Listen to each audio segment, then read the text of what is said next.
Struggling to juggle your bills? Let me show you how to use Afterpay to break down those payments into manageable chunks and stress less about your finances. First, make sure you have the latest version of the Afterpay app installed on your phone. Open the app and navigate to the Card tab, usually located at the bottom of the screen.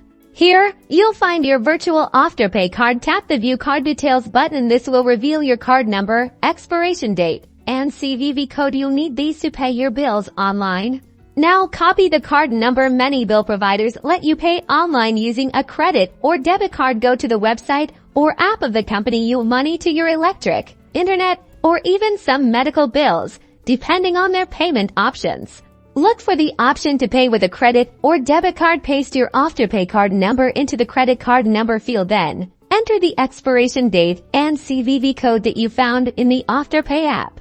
Enter the total amount of your bill and carefully review all the details before submitting the payment. Once you confirm, Afterpay will split the bill total into 4 equal payments, typically due every 2 weeks. You can track your payment schedule within the Afterpay app. Under the Orders tab, you'll see exactly when each installment is due. Make sure you have enough funds in your linked debit or credit card to avoid any late fees. Always check with your specific bill provider to confirm if they accept Afterpay payments, as not all providers do. And that's it. Using Afterpay for bills can be a great way to manage your budget and avoid late fees. Remember to spend responsibly.